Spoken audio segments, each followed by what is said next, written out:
1000 సంవత్సరాలు 10,000 సంవత్సరాలు గడిచాయి. అయినా స్తంభపు మూలం కనిపించలేదు. ఎంత లోతుకు వెళ్ళినా స్తంభం ఇంకా దిగువకే కొనసాగింది. అదే సమయంలో బ్రహ్మ హంసరూపం ధరించాడు. దివ్యబలంతో రెక్కలు కొట్టి ఆకాశంలోకి ఎగిరాడు. నక్షత్రాలను దాటి, గెలాక్సీలను దాటి, లోకాల సరిహద్దులను దాటి పైకి ప్రయాణించాడు. యుగాలు గడిచాయి. కాని స్తంభపు శిఖరం ఇంకా పైకే సాగుతూ అతని ప్రయత్నాన్ని వ్యంగ్యంగా చూసింది. లోతుల్లో విష్ణువుకు సత్యం బోధపడింది. తనకు తెలిసిన జ్ఞానానికి హద్దుందని గ్రహించాడు. అలసిపోయి వినయంతో మొదటి స్థానానికి తిరిగి వచ్చాడు. కాని బ్రహ్మ ఓటమిని ఒప్పుకోలేకపోయాడు. ఆకాశంలో ప్రయాణిస్తున్నప్పుడు అతనికి ఒక కేతకి పువ్వు కిందకు పడుతూ కనిపించింది. నీవెక్కడి నుండి వస్తున్నావు? అని బ్రహ్మ అడిగాడు. ఈ స్తంభశిఖరం నుండి పడుతున్నాను అని ఆ పువ్వు చెప్పింది. అదే క్షణంలో బ్రహ్మ మనసులో మోసం పుట్టింది. ఆ పువ్వును తప్పుడు సాక్ష్యం చెప్పమని ఒప్పించాడు. తిరిగి వచ్చి విష్ణువుతో ఇలా అన్నాడు: నేను స్తంభశిఖరాన్ని చేరుకున్నాను.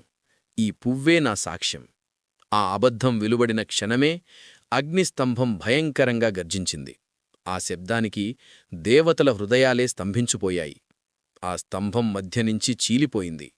అగ్నిజ్వాలల మధ్యనుండి శ్రీశివుడు ప్రత్యక్షమయ్యాడు. శివుడు ఒక సాధారణ రూపంలో కనిపించలేదు. ఆయనే అగ్ని. అయినా ఆయనకు రూపమూ ఉంది, రూపం లేనితనమూ ఉంది. ఆయన విష్ణువును చూసి చిరునవ్వుతో ఇలా అన్నాడు: విష్ణువు, నీవు సత్యాన్ని ఒప్పుకున్నావు. నీ జ్ఞానానికి హద్దున్నది తెలుసుకున్నావు. అందుకే నీవు ప్రతి ఇంట్లో పూజింపబడతావు. తరువాత బ్రహ్మవైపు కఠినంగా చూశాడు. అబద్ధం పలికిన కారణంగా నీవు అరుదుగా మాత్రమే పూజింపబడతావు. బ్రహ్మ విష్ణువులు ఇద్దరూ అహంకారాన్ని విడిచి నమస్కరించారు. ప్రభూ, ఈ రూపం ఏమిటి అని అడిగారు. శివుడిలా పలికాడు: ఈ అగ్నిస్తంభమే లింగం.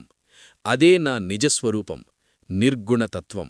నాకు ఆరంభం లేదు, మధ్యం లేదు, అంతం లేదు.